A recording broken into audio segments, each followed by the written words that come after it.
मराठी महाराजांचा असून मराठी भाषिक भक्त समाजास सहज समजावे म्हणून हिंदी भाषेतून मराठी भाषेत रूपांतरित करण्यात आलेला आहे.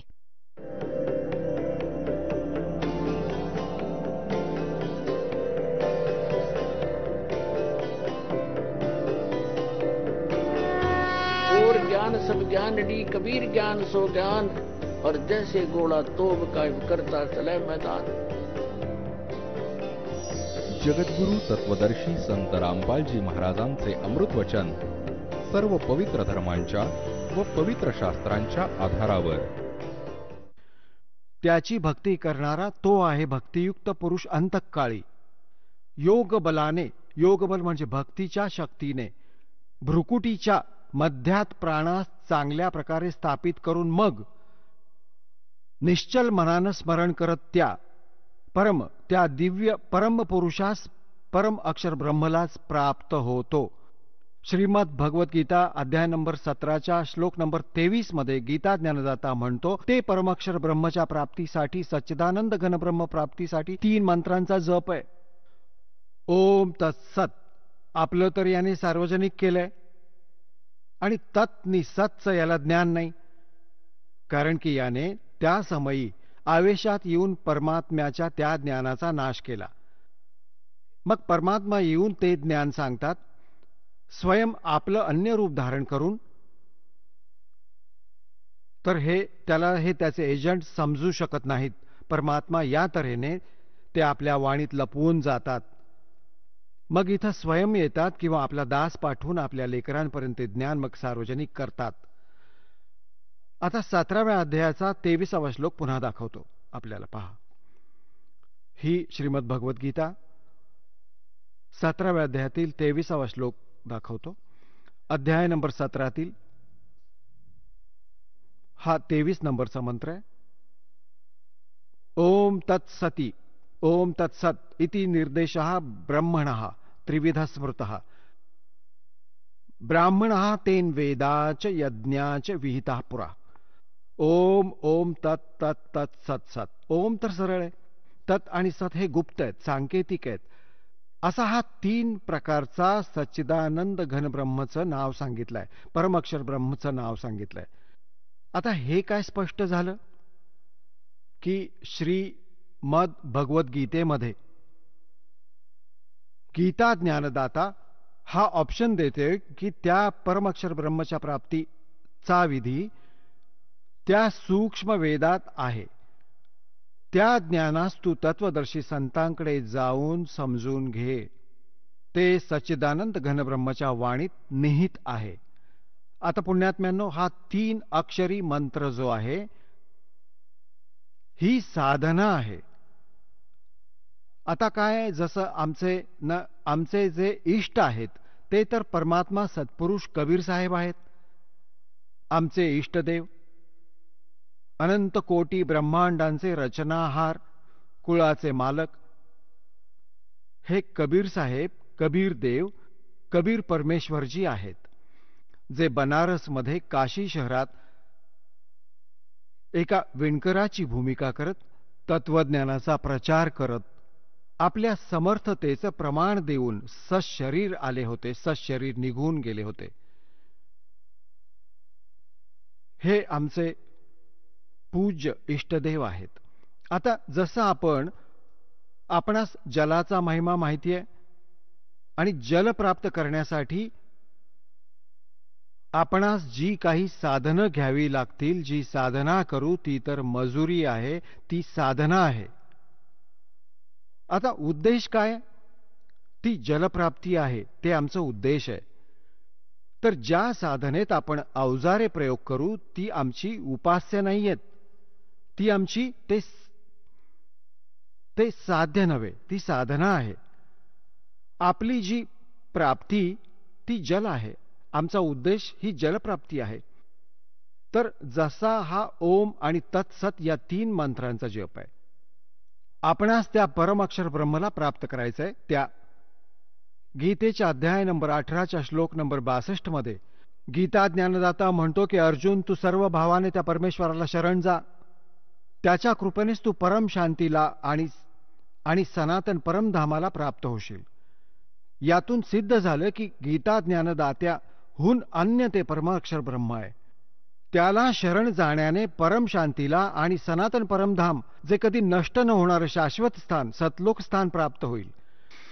आणि गीता ज्ञानदात्याने आपल्याविषयी सांगून टाकले की माझे आणि तुझे अर्जुना 4थ्या अध्यायाच्या 5 आणि 9 मध्ये गीताजीच्या श्लोकात आणि दुसऱ्या अध्यायाच्या 12 मध्ये 10व्या अध्यायाच्या दुसऱ्या श्लोकात, अर्जुना तुझे आणि माझे खूप जन्म होऊन गेलेत, तू जाणत नाहीस, मी जाणतो. आता म्हणून याने 18व्या अध्यायाच्या 62व्या श्लोकात म्हटलंय की सर्व भावाने तू त्या परमेश्वराला शरण जा. त्याच्या कृपेने तू परम शांतीला, सनातन परमधामाला प्राप्त होशील. गीताजी अध्याय नंबर 15च्या श्लोक नंबर 4 मध्ये स्पष्ट झालं की तत्वदर्शी संतांच्या प्राप्तीनंतर परमेश्वराच्या त्या परमपदाचा शोध घ्यायला हवा, जिथे गेल्यानंतर साधक पुन्हा परतून कधी संसारात येत नाही. एकट्या ओम नामाचा जप करून यानं सांगितलं काय फायदा मिळेल. 8व्या अध्यायाच्या 13व्या श्लोकात की याचं स्मरण करशील तर परमगतीला प्राप्त होशील. ओम नामाने मिळणारी त्या श्री देवी भागवतात आणि 8व्या अध्यायाच्या 13व्या श्लोकात श्रीमद भगवद्गीतेत स्पष्ट केलं की तो ब्रह्मलोकात जाईल. तिथे ब्रह्मची साधना आहे आणि तिथे गेलेले प्राणीही परतून येतात, जन्म मृत्यू होत राहतो. आता ती साधना कोणती आहे ज्याने परमाक्षर ब्रह्मची प्राप्ती होईल, सर्व शाश्वत स्थान प्राप्त होईल, जिथे गेल्यानंतर पुन्हा कधी परतून येणार नाहीत. ती साधना आहे जी दास तुम्हाला देतो. आणि त्याचा संकेत या पवित्र सद्ग्रंथांमध्ये आपल्याला दाखवला. आता 17व्या अध्यायाच्या 23व्या श्लोकात श्रीमद भगवद्गीतेत 3 मंत्र सांगितले. ओम तत् सत. ओम आणि तत् या 2 अक्षरांचं मिळून एक सतनाम बनतं. ओम तर सार्वजनिक आहे, तत् हा सांकेतिक आहे. परमात्म्याने म्हटलं होतं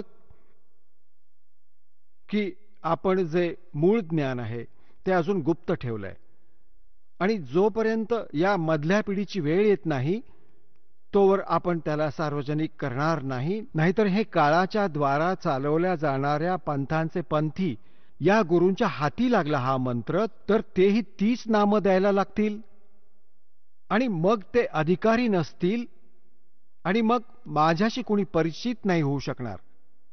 अधिकाऱ्याविना प्राप्त या नामाचा, या नामप्राप्तीचाही काही लाभ नाही. अनधिकाऱ्याकडून प्राप्त करून जप करणं व्यर्थ आहे. तर म्हणून हे गुप्त ठेवलं होतं. आता हा 2 अक्षरी मंत्र आहे. यात एक तत् आहे, एक ओम आहे. हा दोन अक्षरी मंत्र सतनाम आहे. आता याचं किती काम आहे. जसं आम्हाला जलप्राप्ती करायची आहे तर बोर केली जाते हँडपंप लावण्यासाठी. जलप्राप्ती करण्यासाठी जमिनीतून हँडपंप लावावा लागतो. हँडपंप आमचा पूज्य नाहीये, ती तर साधना आहे, हत्यार आहे, अवजार आहे, जलप्राप्तीचं इन्स्ट्रुमेंट आहे. तर हा ओम तत्सत जो मंत्र आहे हा इन्स्ट्रुमेंट आहे, हे अवजार आहे त्या सतलोकात जाण्याचं, ते सत्पुरुष प्राप्तीचं. तर हे आमचं पूज्य नव्हे, हे मंत्र आमचे पूज्य नव्हेत आणि हे वाईटही नाहीत, कारण यामुळे आम्हाला भगवान मिळेल, आम्हाला जल मिळेल. तर ओम नि तत्चं काम आहे श्वास आणि उच्छ्वासाचं स्मरण करावं लागतं. एका मंत्राला बाहेर सोडायचंय, एकाला आत घ्यायचंय. तर असं समजा जसं आपण बोर मारतो पृथ्वीवर, पृथ्वीच्या आत ती खोदतो. बोर असते लोखंडाच्या पाईपसारखी आणि ती ठोकतात खाली, टोकदार असते पुढे आणि त्यात माती भरली जाते आणि माती बाहेर टाकली जाते, मग तिला पुन्हा ठोकतात. मग त्याच्याच बरोबर पायी पायी खाली सोडला जातो, खाली सोडत राहतात. तर त्या बोरनी पाईपचं काम आहे त्या जलापर्यंत पोहोचणं. जलप्राप्ती नाही करू शकत ती बोरनी पाईप. जलप्राप्तीसाठी हँडपंप लावावा लागेल त्यावर, नि तो हँडपंप हलवावा लागेल, तेव्हा ते जल मिळते. असे ओम आणि तत् हा 2 अक्षरी मंत्र समजा. बोर मारायची आहे श्वास उच्छ्वासाने. आणि जेव्हा कारागीर म्हणजे मेकॅनिक, मिस्त्री हँडपंप आणणारा हे बघेल की आता हँडपंप लावण्याची बसवण्याची वेळ आली आहे, जेव्हा जल मिळेल तर तेव्हाच त्यावर हँडपंप लावतो, नाहीतर म्हणत राहतो की बोर आणखी ठोका, आणखी खोदा, खोदत राहा. तर पुण्यात्म्यांनो, ज्या समयी तुमची या सतनामाच्या भक्तीची कमाई, तुमच्या भक्तीची कमाई जेव्हा ठीक होईल त्यावेळी सारनाम दिलं जाईल.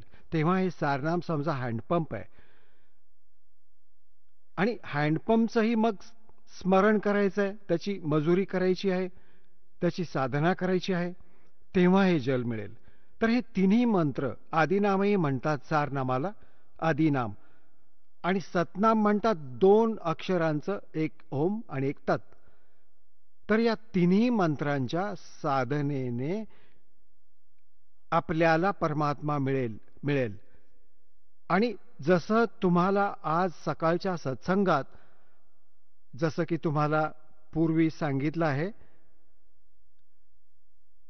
की हे भोळे आत्मे या अज्ञानींसह या चोरांच्या बरोबर किती खुश आहेत, मोठे परमधनी मिळाले, संत मिळाले. तर याविषयी सूक्ष्म वेदात परमात्मा कबीरजींनी सांगितलं आहे के साधों से ती मस्करी और चोरा नाल खुशहाल, ये मल अखाड़ा जीतेंगे युगों युगों के माल.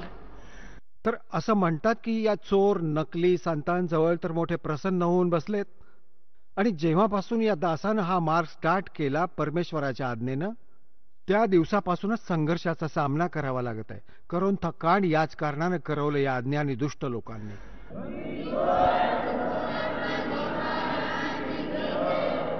तर म्हणतायत परमात्मा की ये मल अखाड़ा जीतेंगे ये युगन युगन के माल. कारण की तुम्ही मागील जन्मांतरीपासून भक्ती करत आले आहात, आणि त्यांच्यात विशेष ओढ असते भगवंताची. तर ते पुण्यात्मा जाऊन फसले या काळच्या दूतांकडे, या राधास्वामी धनधन सद्गुरू, आणि हे दणव डालेर, आग्रावाले, आणि हा मथुरावाला जय गुरुदेव, हे ठाकूरजी महाराज, हे सारेच्या सारे काळाने पाठवलेले एजंट आहेत. यांनी तर साऱ्या दुनियेला आपल्या नादी लावलं. आता हे पुण्यात्मा परमात्म्याची आस लावूनच होते. युगायुगांचे मल्ल आहेत, पलवान आहेत, रेसलर आहेत हे, आणि थांबू नाही शकत हे आत्मे भगवंतांशिवाय. यांच्या आत अशी एक प्रेरणा आहे मागील संस्कारांची.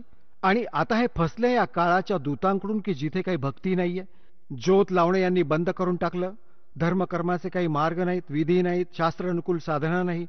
तर हे नास्तिक होतील काही दिवसांनंतर. जर हा मार्ग स्टार्ट नसता झाला भगवंताचा, तर पूर्ण भारतवर्ष नास्तिक झालं असतं.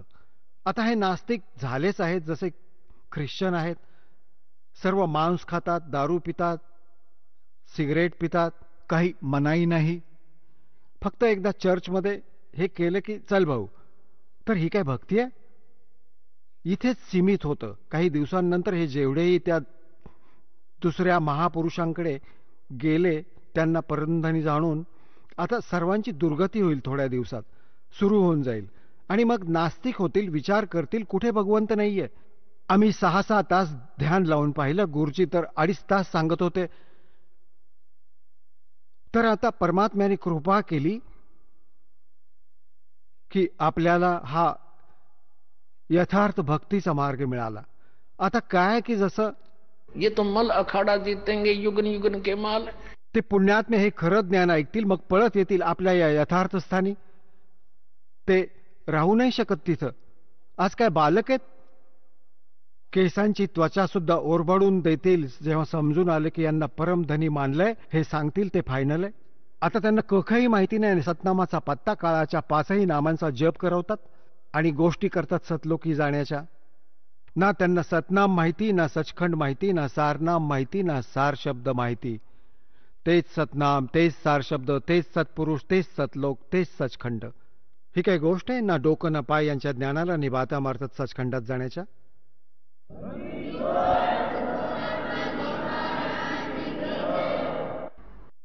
आता पुण्यात्म्यांनो, परमात्म्याच्या प्राप्तीचे हे 3 मंत्रांचं साधन आहे. या 3 मंत्रांच्या जपाचे समर्थन श्रीमद भगवद्गीता आमच्या पवित्र सद्ग्रंथांनी संकेत दिला आहे. आणि जेव्हा मी तुम्हाला प्रथम मंत्र देतो, हे कंप्लीट जे ज्ञान आहे, कंप्लीट कोर्स, ही सच्चिदानंद घनब्रह्मची वाणी कबीर वाणीत आहे, परमात्म्याच्या वाणीत आहे. त्यात सारं काही लिहिलं आहे. या सर्व कमळांबाबत चक्र जी आपल्या मणक्यांच्या हाडांच्या आतल्या बाजूला, हे मूळ कमळ, स्वाद चक्र, नाभी कमळ, हृदय कमळ, कंठ कमळ आणि वर त्रिकुटी कमळ, या सर्वांचे जप मंत्र त्या सूक्ष्म वेदात आहेत. आणि बाकी हे तीन मंत्रही त्यात वेगळे आहेत, अगदी त्यात तर कंप्लीटच आहेत.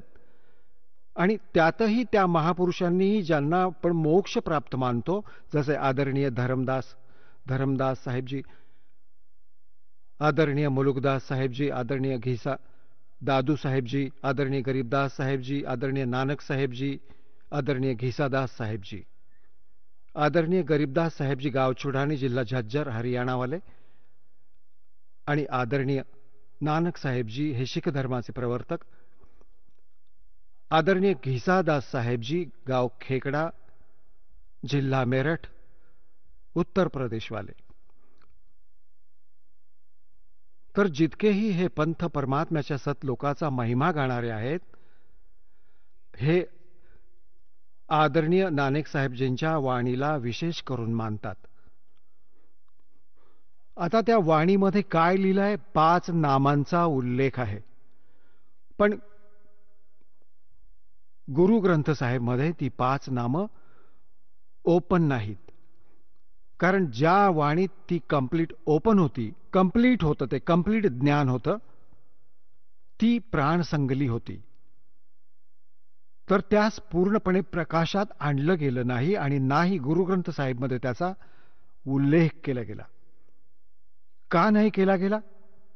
कारण की त्यामध्ये तो कंप्लीट कोर्स होता, ज्यात 2 अक्षरी नाम हे सतनामही होतं.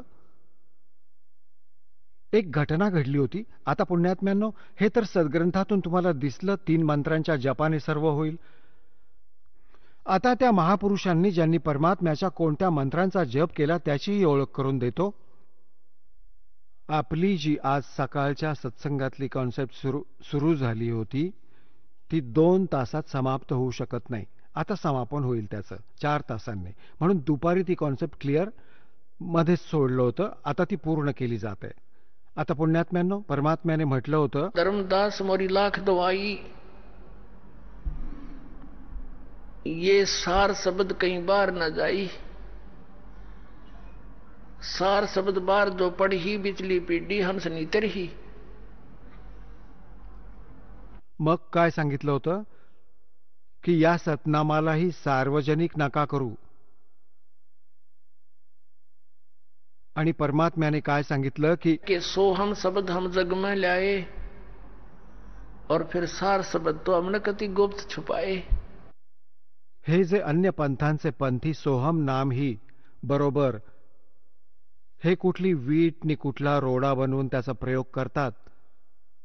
म्हणतात कुठल्याही 52 अक्षरात लिपिबद्ध कुठल्याही ग्रंथात कबीर परमेश्वरांच्या आधी हे सोहम अक्षर याची माहिती नव्हती, लिहिलं नव्हतं कुठेही. परमात्मा म्हणतात, सोहम शब्द हम जग में लाए फिर भी सार शब्द हमने गुप्त छुपाए. गरीबदास साहेबजींना परमात्मा मिळाले, जसे की तुम्हाला दुपार सकाळच्या सत्संगात ऐकवलं होतं. गरीबदास साहेबांना परमात्मा मिळाले, सचखंडात घेऊन गेले, पुन्हा सोडलं. प्रत्यक्ष डोळ्यांनी बघितलेलं ते पूर्ण विवरण सांगितलं. काय सांगितलं की नामा छिपा ओम तारी, पीछे सोहम भेद बिचारी, सार शब्द पाया ददलोई, आवागमन बहुर न होई. नामदेव नावाचे एक महापुरुष शिंपी जातीत होते. म्हणतात, नामा छिपा ओम तारी. आदरणीय नामदेव साहेबजी हे शिंपी जातीत होते आणि ते आधी ओमचा घोष करत होते, त्याचं पठण करत होते एकसारखं. और पीछे सो हम भेद विचारी। जेव्हा परमात्मा येऊन भेटले त्या प्रिय आत्म्याला तो गुण आहे मालकांचा आपल्या भल्या आत्म्यांना शोधत फिरत असतात. कबीर साहेब म्हणतात, गोता मारूं स्वर्ग में अर्जा बैठूं पाताल, कह कबीर ढूंढता फिरूं अपने हीरे मोतीलाल. मग नामदेवजींना जेव्हा समजावलं आणि हे ज्ञान दिलं, हा मंत्र दिला दुसरा, तर म्हणतात, नामा छिपा ओम तारी, पीछे सो हम भेद विचारी. और सार शब्द, पुन्हा सार शब्द मिळेल. सार शब्द पाया जद लोई, आवागमन बहुर ना होई. हा आहे जन्म आणि मरणाच्या या दीर्घ रोगाचा नाश करण्याचा 3 मंत्रांचा हा साधना जप, हा मंत्र आहे. आता याकरता आदरणीय गरीबदास साहेबजींनी आपल्या वाणीत लिहिलंय, राम नाम जप कर थर होई, ओम सोहम मंत्र दोई. हे 2 मंत्र आहेत सतनामाचे. आणि याच मंत्राचा जप कोण करायचे? आदरणीय नानक साहेबजी. आता पुण्यात्म्यांनो, ज्या महापुरुषांचे हे गुण गातात की ते पार झाले आणि ते असं म्हणायचे की गुरुग्रंथ साहेबमध्ये 5 शब्दांचा जय जयकार आहे का? ही काय गोष्ट आहे? ते शब्द वेगळे आहेत, ते मंत्र निराळे आहेत. त्यातून प्रकट होणारी धून, या शरीरात तर असंख्य धून असतात. कबीर साहेबांनी म्हटलंय की अंड और पिंड के पार सो देश हमारा है. गरीबदास साहेबजींनी म्हटलंय की त्या शब्दांची जी वास्तविक धून आहे, जी त्या सतलोकात जी धून वाजत आहे, ती तर याच्या पार आहे. है कोई हैरे परले पार का, जो भेद कहे उस जनकार का, उस जनकार. ही नकली आहे. याच्या आत जे ऐकतो ते सारं काळाने आपल्या दूर मायेच्या द्वारा, दुर्गाद्वारे हे नकली लोक ही नकली धून या शरीराच्या आत प्रकट करून ठेवली आहे, त्याची नक्कल केली आहे सतलोकाची. यांना हे जे काही पिंडात ऐकतात, अंड, हे पिंड आणि अंड एकच आहे. यांनी 3 बनवून ठेवलेत. अंड, पिंड आणि ब्रह्मांड हे 3 आहेत. हा तर गजबच झाला अज्ञानांनो. आता तुम्हाला दाखवतो आदरणीय नानक साहेबजींनी काय जप केला. एकदा मर्दाना आणि बाला हे 2 सेवक होते, त्यांच्या बरोबर राहत होते. त्यांनी प्रार्थना केली की हे गुरुदेव, आम्हाला एकदा श्रीलंकेची सहल करू द्या. नानक साहेबजींनी म्हटलं की डोळे बंद करा. डोळे बंद करून उघडले तर समुद्राच्या किनारी उभे होते. नानक साहेबजींनी म्हटलं की माझ्या मागे मागे या, पाण्यावरून चालू जसं पृथ्वीवर चालतो, आणि तुम्ही वाहेगुरु वाहेगुरु म्हणत राहा. आता ते दोघे वाहेगुरु वाहेगुरु करत करत चालू लागले. नानक साहेबजी त्या 2 अक्षरांच्या मंत्राचं उच्चारण, जप करत, स्मरण करत चालले होते. मर्दानाने विचार केला की गुरुजी तर या 2 अक्षरांचा मंत्र जपत आहेत, मीही हाच मंत्र का करू नये? तर त्यानं 2 अक्षरी मंत्रांचा जप सुरू केला नि लागला बुडायला. तेव्हा नानक साहेबजींनी म्हटलं, मर्दाना, गुरुच्या आज्ञेची अवहेलना केल्यानं हा दंड मिळतो. तू तोच मंत्र म्हण जो मी सांगितलाय. मग तो वाहेगुरु म्हणू लागला. मग तसाच पाण्यावर जमिनीगत चालू लागला. आता इथं झटका देणं अनिवार्य होतं नानक साहेबजींद्वारा, की नाहीतर हे नाम सार्वजनिक झालं असतं. असं भय मानू लागला पूर्ण शीख समाज की जर या नामाचा जप केला तर मर्दानासारखं दंडित व्हावं लागेल आणि गुरुदेवांच्या आज्ञेची अवहेलना झाल्याने हानी होईल. आणि या कारणानं त्या प्राणसंगलीमध्ये नानक साहेबजींनी सगळे डिटेल्स लिहिले आहेत. हे गुरुग्रंथ साहेबमध्ये नाही ठेवलं, परंतु त्याला समुद्रात, सागरात सोडून दिलं होतं. ते तर एका संतानं प्रार्थना करून बाहेर काढलं. त्याचे काही अंश वाचले, बाकी अध्याय ते नाही ठेवले सोबत, सोडून दिले. तर आता तुम्हाला दाखवतो. हे आहे सबतो वड्डी भाई बाले वाली जन्मसाखी, doctor Jawahar Singh Kirpal Singh and company. हे आहे ई जन्मसाखी आज तक छप चुकिया नालोस वड्डी है. सबतो वड्डी ते पुरातन म्हणजे जुनी पुराणी आहे.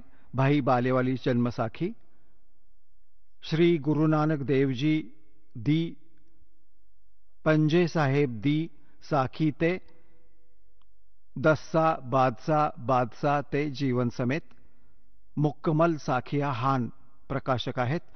Doctor Jawahar Singh Kirpal Singh and company, पुस्तकावाले गल्ली नंबर 8, बाग, रामानंद, अमृतसर, हे इथं छापलंय. आता याचं आपण पाहूया 546 पृष्ठावर. हे आहे 546 पृष्ठ. समुंदर की साखी. बाला संधू उवाच, म्हणजे बाला संधूने, उवाच म्हणजे त्याचं कथन. त्यावेळी हे गुरु अंगदजी जेव्हा गुरु नानकजी अजित्य पासून निघाले तर मर्दाना म्हणाला, खरे परमात्मा, आम्ही समुद्र तर पाहिला परंतु लंका नाही पाहिली, जिथे रामचंद्रजींनी चढाई केली आहे. तर गुरु नानकजी म्हणाले की चला बाला आणि मर्दाना, तुमच्या मनात काही राहायला नको, डोळे मिटा, डोळे बंद करा. जेव्हा डोळे बंद करून उघडले तेव्हा ते समुद्रकिनारी उभे होते. नानकजी म्हणाले, बाला आणि मर्दाना, माझ्या मागे मागे चालत या आणि तोंडाने वाहेगुरु वाहेगुरु म्हणत या. पुढे पुढे गुरुजी चालू लागले. जसे जमिनीवर चालत असत त्याचप्रमाणे समुद्रावर चालू लागले. ते चालत होते आणि त्यांच्या मागे बाला आणि मर्दानाही चालत होते. तेव्हाच मर्दानाच्या मनात आले की गुरुजी, गुरु नानक देवजी ओम सोहम जपत चालले आहेत. तर मर्दानाही ओम सोहम जपू लागला आणि बुडू लागला. तर गुरु नानकजींनी पाहिले की मर्दाना बुडत आहे. तेव्हा ते म्हणाले की मर्दाना, गुरुच्या करणीकडे नको बघूस, गुरुच्या वचनाप्रमाणे चालायचे आहे. मर्दाना, तू तेच जप जे तुला जपायला सांगितले आहे. तर मर्दाना परत वाहे गुरु म्हणू लागला. वाहे गुरु म्हणायला आणि पाण्यावर त्याचप्रमाणे चालू लागला. आता तुमच्यासाठी ही तर पंजाबी वाणी वाचली, कारण की आपण पंजाबी जाणणारे पंजाब स्टेट सोडून पूर्ण भारतात बरेच कमी आहेत. आता हिंदी यांच्याद्वाराच अनुवादित आहे, थोडी त्याची ही झलक दाखवतो. भाई बालेवाली श्री गुरु नानक देव की जन्मसाखी. भाई चतर सिंह जोहार सिंह अमृतसरहून छापलंय. पंजे साहेब और 10 पातशाहियां का जीवन संपूर्ण शाखियां सहित दर्ज है. हे इथून प्रकाशित आहे. भा चतर सिंह जीवन सिंह, बाजार माई सेवा अमृतसर. फोन आणि फॅक्स नंबर हा आहे. आणि हे प्रिंटेड जीवन प्रिंटर्स अमृतसर, फोन नंबर दिलाय. याच्या पहा 559 पृष्ठावर. हे आहे 559 म्हणजे 559 पृष्ठ. समंदर की साखी. साखी समंदर की. एक दिवस मर्दाना म्हणाला, हे महाराज, माझ्या मनात असं आहे की समुद्रातील जी लंका आहे तिथे भ्रमण करून यावं. गुरुजी म्हणाले, अच्छा, तुम्ही लोक डोळे बंद करा. तेव्हा मी आणि मर्दानाने नेत्रबंद केले आणि क्षणात उघडले. तेव्हा आम्ही गुरुजींबरोबर त्या महान समुद्र तटावर उभे होतो. आता गुरुजी म्हणाले की तुम्ही लोक समुद्राच्या पाण्यावर वाहेगुरु जप करत पायीच चालत या. हे गुरु अंगद देवजी, आम्ही लोक गुरुजींच्या मागे मागे तसेच चालत होतो जसं कोरड्या पृथ्वीवर चालत असतो. पुढे पुढे गुरुजी ओम सोहमचा जप करत चालत होते. तेव्हा मर्दानाने विचार केला की आम्हीही ओम सोहमचा जप का करू नये. तेव्हा मर्दाना सुद्धा ओम सोहम म्हणू लागला. तेव्हा तो लागला बुडायला. गुरुजींनी मागे पाहिलं तर हसत म्हणाले की ए मर्दाना, शिष्याचा धर्म आहे की त्याने गुरुने सांगितलेल्या मार्गावरून चालावं. म्हणून तू वाहे गुरुच जप, तुझं त्यातच कल्याण आहे. पुढे तेव्हा मर्दानाने वाहेगुरु नामाचा जप केला तेव्हा मग पूर्वीसारखा पाण्यावर चालू लागला. आता पुण्यात्म्यांनो, हा विचारणीय विषय आहे की नानक साहेबजी स्वयं तर जप करत आहेत आणि शिष्यांना मनाई करत आहेत. कारण काय होतं, ज्याही महापुरुषांना परमात्म्याने आपलं ॲफिडेव्हिट आपला पुरावा बनवलं, साक्षी बनवलं, त्यांना सक्ती केली होती की आता सतनामाला उघड करू नये. धर्मदास मेरी लाख दोहाई, ये मूल ज्ञान की तबार न जाई. मूळ ज्ञान वेगळं आहे आणि सारनाम वेगळं आहे. तर इथे गरीबदास साहेबजी म्हणतात की सोहम शब्द, कबीर साहेब म्हणतात सोहम शब्द हम जग में लाए और सार शब्द हमने गुप्त छुपाए. आदी नामास अजून उघड नाही केलं, केवळ दासावर कृपा केली, या महापुरुषांना दिलं. आता यांनी सतनामासही उघड करणं नाही आदेश होता यांना की नाही सांगायचं कोणाला, ना काळदूतांच्या हाती लागलं पाहिजे. काम बिघडेल सगळं, आता कशी ओळख देणार आम्ही. आता सारे फेल झाले, हे सगळे हताश होऊन बसले की आता काय करायचं. सर्वांचं मूळ दाखवलं. आता हे सर्व पंथ संपतील काही दिवसात. बुद्धिमान लोक आहेत, काय बालक थोडेच आहेत, आपलं जीवन नष्ट करतील त्या मूर्खांच्या मागे जाऊन. ज्यांच्याकडे तत्वज्ञान नाही त्यांच्यापाशी काही समाधान नाही गेले, त्यासाठी तर गेले होते डॉक्टरकडे आमचा रोग घालवा. लक्षात आलं की त्यांनी राखेची पुडी बांधून ठेवली, औषध तर नाहीच. मग ते कोण मरणार ते खाऊन. आता पुण्यात्म्यांनो,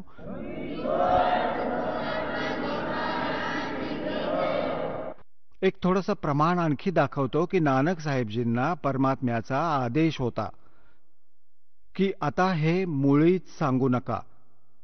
हे याच जन्मसाखीत आपल्याला प्रमाणित करतो. आता यामध्ये एक साखी सचखंडची चालू आहे, साखी सचखंडची. एकदा नानक साहेबजी यात लिहिले की सचखंडात गेले आणि तिथे निराकार बसलेले होते. आता हे या महापुरुषांना या ज्ञानाला जरा गोलमाल करायचं होतं, नाहीतर यांच्या लक्षात आलं असते की ते कारण राधास्वामी पंथ तर चाललाच गुरुनानक देवजींच्या या अमर ग्रंथावरूनच. ते शिवदयालजी यांची वाणी वाचत असत, पण याला काही समजलंच नाही की कहाणीची ती 5 नामं, नाम नाम धून ऐकत त्यांनी 5 नामे ररंकार धून आणि मग कबीर साहेबांच्या वाणीतून घेतले. करने नो दीदार मैल में प्यारा है. त्यातूनही या अज्ञानीने ही सगळी नकलीच निवडली, जी काही कामाची नाही. त्यात आणखी ओरिजिनल मंत्रही आहेत, ते समजणार नाहीत, ते मूळ ज्ञान आहे मालकांचं. तर तिथे जेव्हा यांनी नानक साहेबजींची वाणी सखोल समजून घ्या की सतलोकात परमात्मा निराकार नाहीये, ते तेजोमय लोक आहे, ते स्वप्रकाशित सतलोक आहे आणि परमात्माही सत स्वप्रकाशित आहे. त्याचे शरीर मनुष्य सदृश्य आहे आणि ते तख्तावर बसले आहेत. निराकार असेल तर तो तख्तावर कसा बसेल हे पहा. ही तीच जन्मसाखी आहे जी आता तुम्ही ज्याच्याविषयी तुम्हाला सर्व तपशील दाखवले होते. ही आता याच्या 275 पृष्ठावर, तुम्हाला 275 पृष्ठावर साखी सचखंड की इथे पहा. पुढे साखी सचखंडची सुरू झाली तेव्हा गुरु नानकजी दूर सचखंड दरबारामध्ये जाऊन पोहोचले, जिथे खूप प्रकाश आहे आणि प्रकाश रूपी तख्तावर सत निरंकार ज्योती स्वरूप बसले आहेत. पाहिलं. आता संतांच्या कोडवर्डला ते कसे समजतील. आता संपूर्ण जगत अवतार, संपूर्ण जगत अवतार हात जोडून उभे आहेत आणि बाबा नानकजी हे जो कोट्यावधी सूर्यांच्या समान, कोटी सूर्यांच्या समान प्रकाश आहे आणि कोटी चंद्रांप्रमाणे शीतल याचा प्रकाश आहे, त्या खऱ्या प्रकाशात प्रवेश केला. म्हणजे त्या सतलोकात काय नुसता प्रकाशच आहे खूप, त्या ज्योतरूप भगवानाची स्तुती केली म्हणजे प्रार्थना केली, स्तुती केली, म्हणून पुढे त्या सत्स्वरूप निरंकार विष्णू जी विराजमान आहेत. त्या तख्तावर ते म्हणतात विष्णूजी विराजमान आहेत. बालाला काय माहिती हे कोण होते? अच्छा, सर्व समर्थ, सर्व शक्तिमान भगवंत जी म्हणाले, ये नानक भक्ता, तू नेहमीच मला प्राप्त आहेस. तुझ्यात आणि माझ्यात आणि माझ्यामध्ये काहीच, तुझ्यामध्ये आणि माझ्यामध्ये काहीच फरक नाहीये. पण ज्यासाठी आज संसारात सतनाम उपदेश जप करवून घेण्यासाठी गेले होते,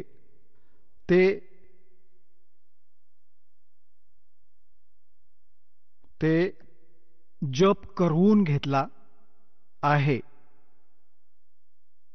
तर गुरु नानक देवजी म्हणाले, हे सर्वंग स्वामी, हे सर्वांच्या मालका, जिथे आपली आज्ञा जिथे तुमची आज्ञा झाली तिथे सतनामाचे चक्र फिरवले आहे, आणि जिथे जिथे तुमचा हुकूम होईल तिथे तिथे सतनामाचे चक्र फिरेल.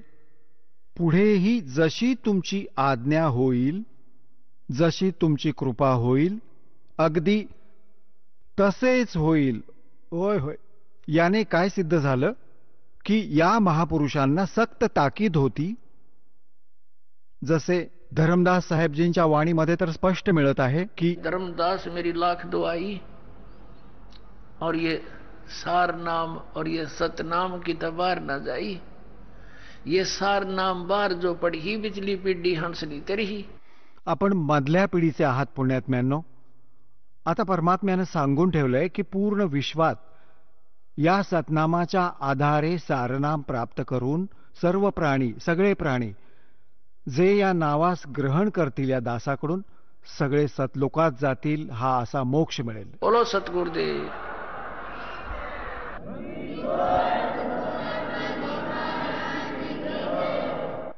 आता पुण्यात्म्यांनो, हा सकाळी चाललेला प्रसंग आता कुठे 4 तासात 5 तासात सेट झाला आहे. कारण ही काही रामायणाची कथा नव्हे की सर्वांना माहिती आहे. कशी तरी तासभर ऐकली आणि चाला आता ढोल ताशे बडवत आहे. तर तत्वज्ञान आहे. PhD करवून घ्यायची आहे आपल्याला याची. मग तर गोष्ट संपेलच, निसंशय होऊन जाल. कोणी काही म्हणा, नाही भक्ती हीच आहे, हेच नाम आहे. मग मोक्ष मिळून गेला तर मग झालंच सगळं. मालकांचा आदेश या नामाचा जप करणारे सगळे पार होतील. बोलो सतगुरुदेव.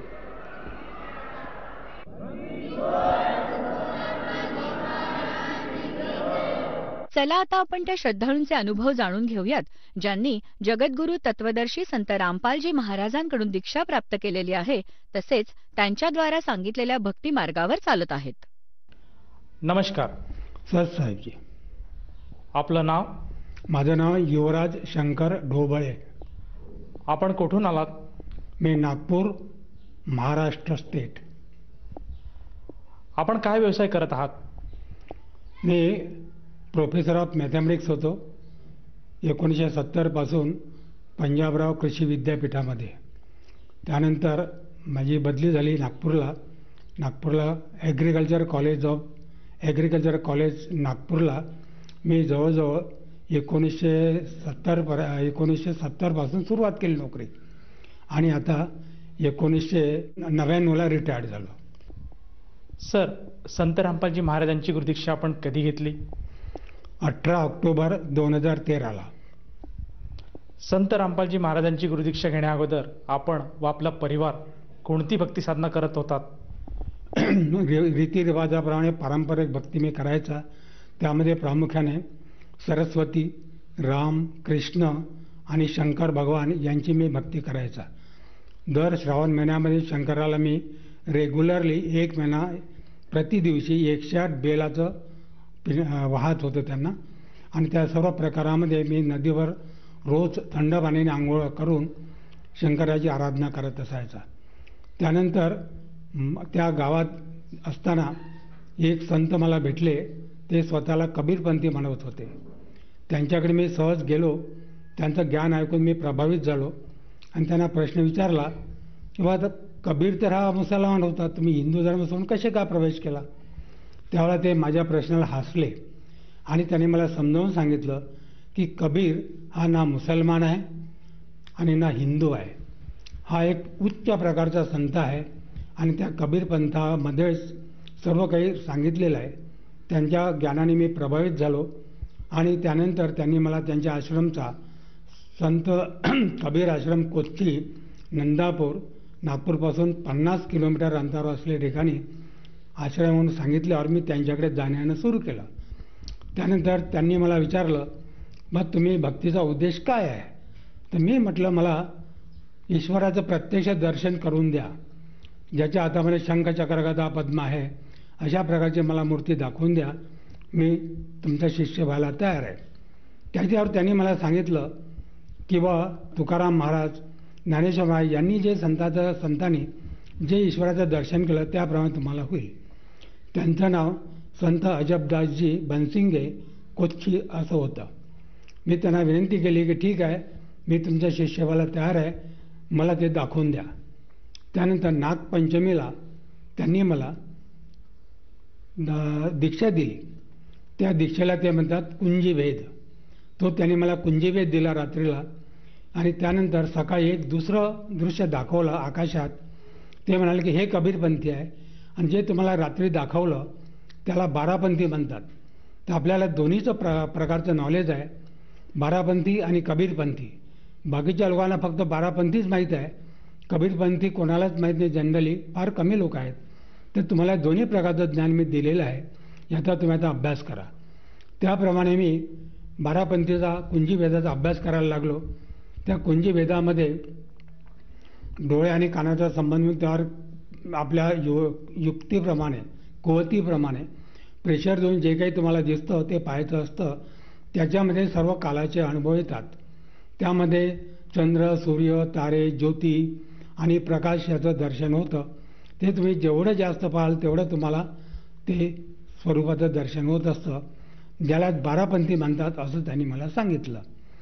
त्यानंतर सकाळी जे मला दाखवलं ज्याला ते सुरती म्हणतात, तर ते सुरती मी पाहत होतो. त्या सुरतीमध्ये अनेक प्रकारचे चमत्कार दिसतात.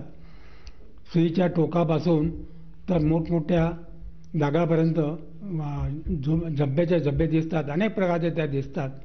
हे मला जे त्यांनी समजावून सांगितलं त्याचा दोहा मी ऋषिकेशला गेलो असताना आश्रम पाहत असताना एका आश्रमावर लिहिलेला दिसला. त्याप्रमाणे मला दिसला तर खूप आनंद झाला. कबीर म्हटल्यानंतर मला खूप आनंद झाला आणि त्यानंतर मी कबीरपंथी झालो याचा मला स्वाभिमान वाटायला लागला.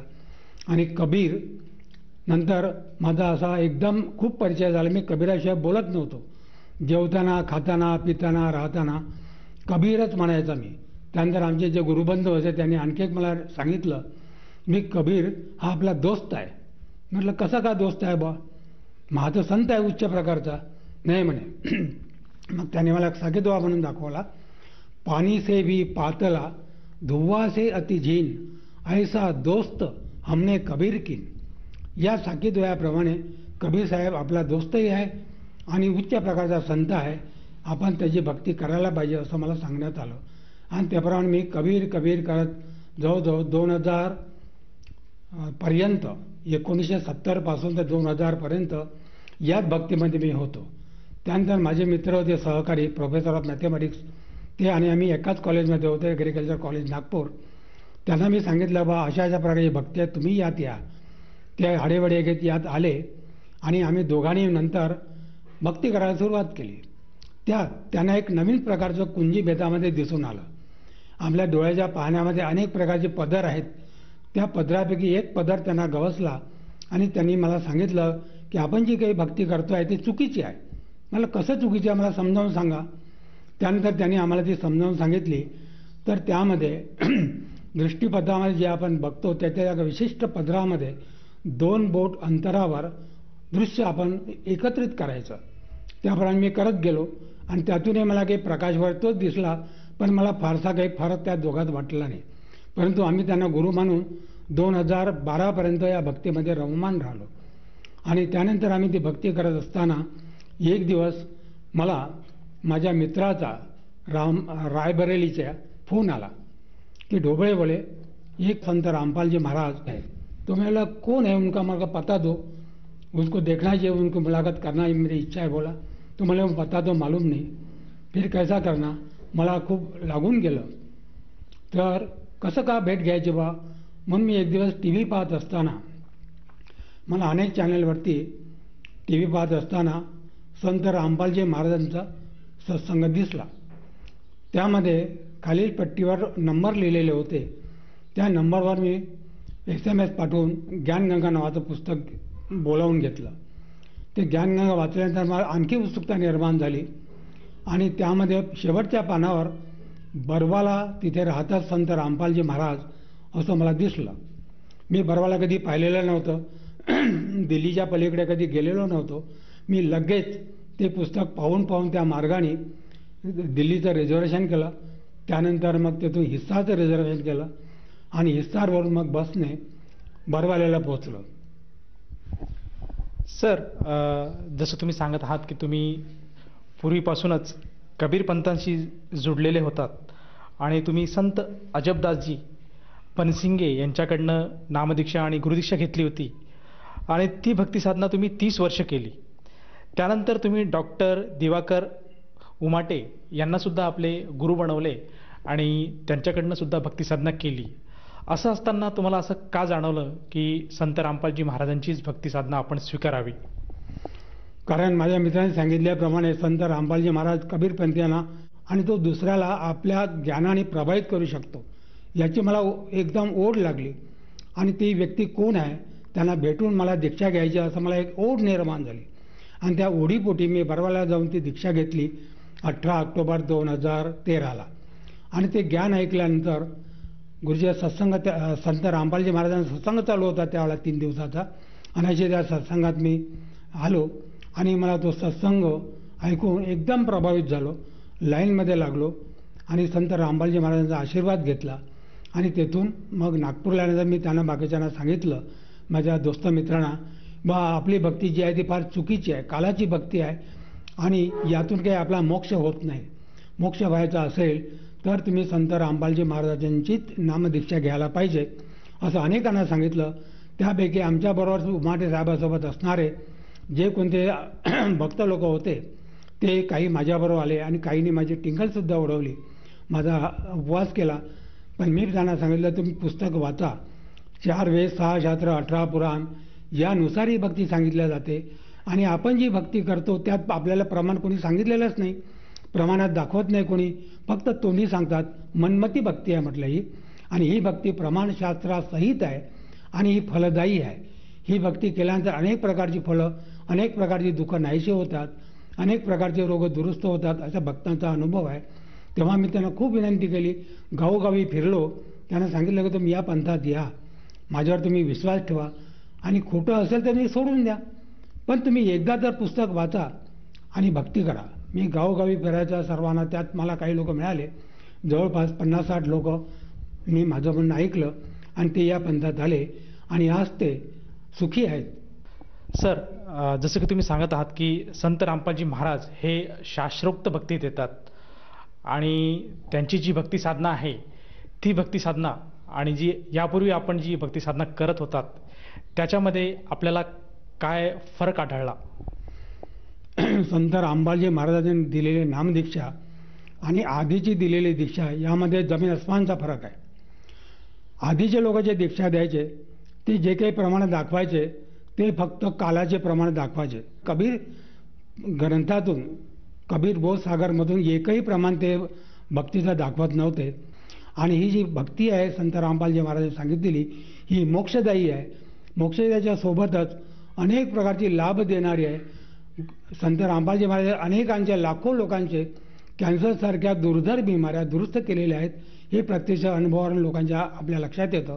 तेव्हा आपण या भक्तीने रमवा म्हणून आपला लाभ करायला पाहिजे आणि मोक्षाचा मार्ग धरायला पाहिजे. जे काही संत रामपालजी महाराज सांगितलं त्याप्रमाणे तुम्हाला ग्रंथात मिळून पहा आणि यावर तुम्ही पूर्णपणे विश्वास ठेवून आपला पुढचा मार्ग आक्रमण करा. सर, जसं की तुम्ही सांगत आहात की संत रामपालजी महाराज हे पूर्णपणे मोक्षदायी मार्ग सांगतात आणि सद्भक्ती देतात, तर आपल्याला जी संत रामपालजी महाराजांकडनं जी सद्भक्ती भेटली त्या सद्भक्तीमुळे आपल्याला व आपल्या परिवाराला काय काय लाभ प्राप्त झालेत? संत रामपालजी महाराजांची भक्ती जेव्हापासून आम्ही स्वीकारली, त्यांना आम्ही ज्या दिवसापासून शरण गेलो त्या दिवसापासून आम्हाला छोटे मोठे अनेक प्रकारचे लाभ होत गेले. दर दिवशी अनेक प्रकारचे लाभ होत असतात. त्यापैकी मुख्य लाभ म्हणजे माझा जो मृत्यू आलेला होता तो त्यांनी टाळला. एकदा रात्री 2 वाजता मला लघवी लागली. मी लघवीला गेल्यानंतर वापस आलो त्यावेळेला मला अशा प्रकारच्या वेदना आणि अशा प्रकारचा त्रास व्हायला लागला. अस्वस्थ झालो मी. आता वाटलं मी आता मरतो, आता काही उपाय नाही.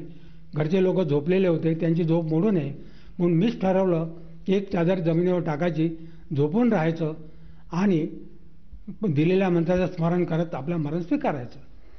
हे ठरवल्यानंतर मग मला लक्षात आलं आपण थोडा वेळ खुर्चीवर बसून संत रामपालजी महाराजांनी दिलेले भक्तीचा आपण सतनामाचा जप करूया आणि जप करता करता मरू.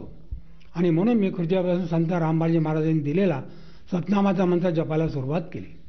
पहिल्या 2 मिनिटातच मला आराम झाला.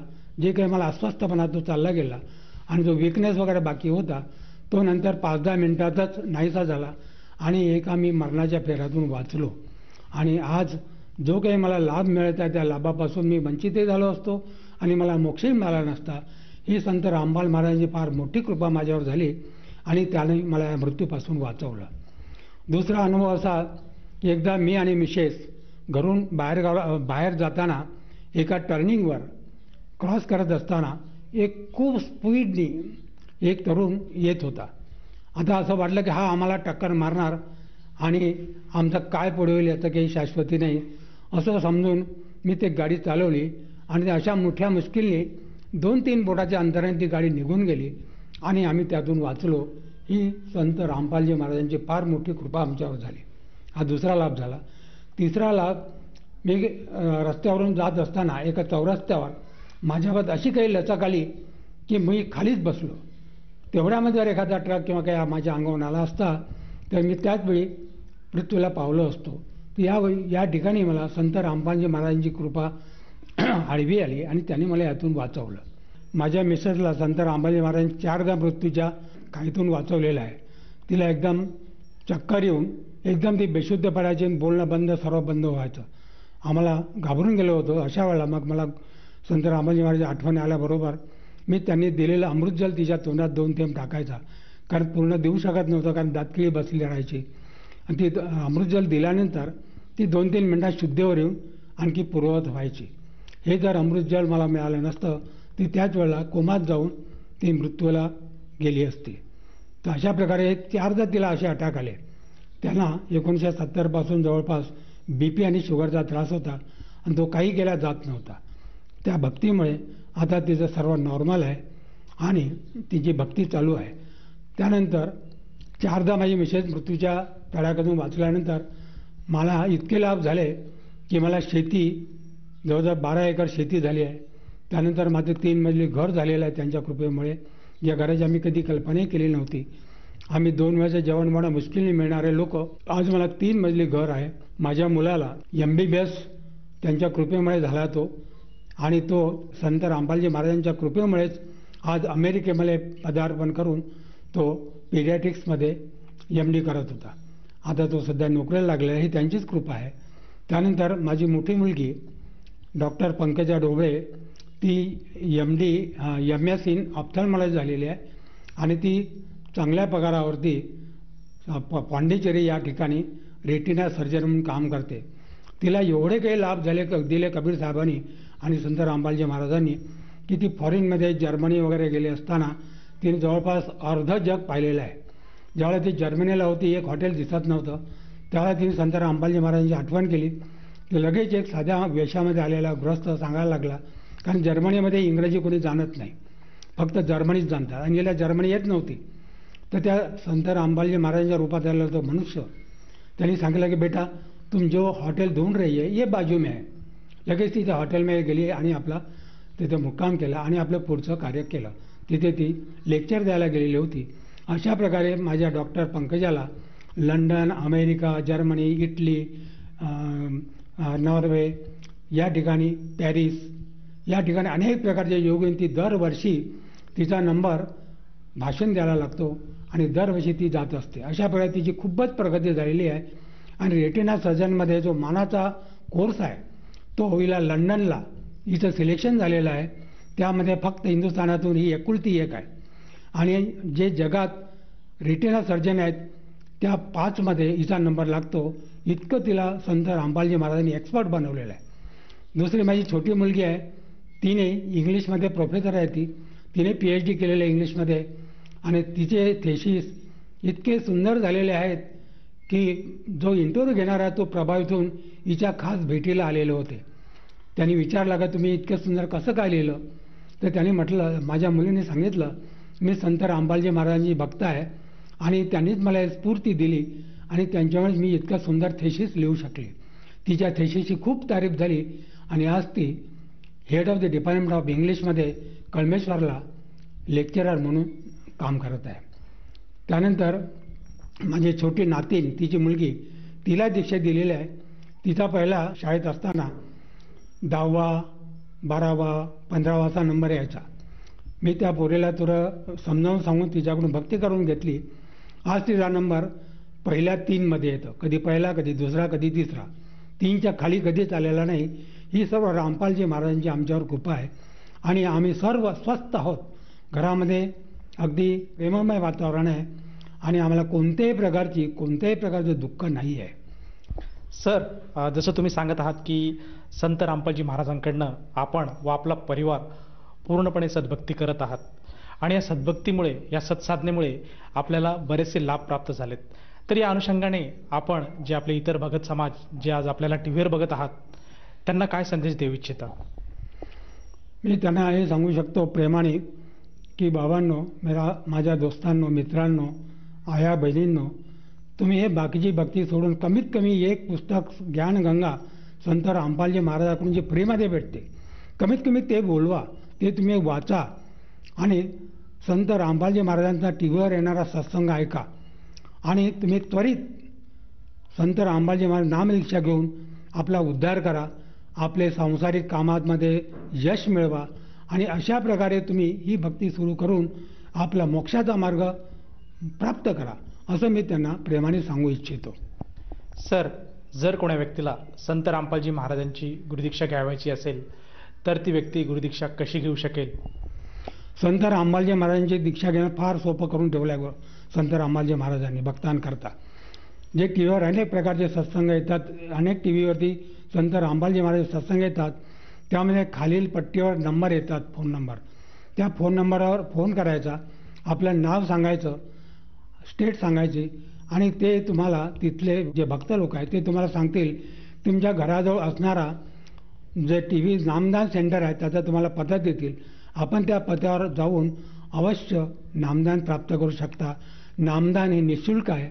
त्वरा करा आणि आपल्या आयुष्याचं कल्याण करा. धन्यवाद. सत साहेब.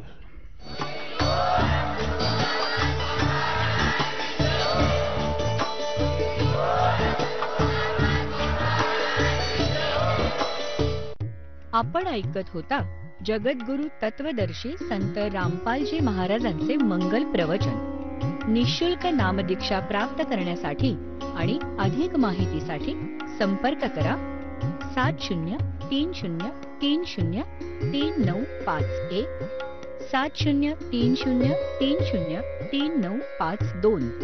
आमची वेबसाईट आहे www.jagadgururampalji.org.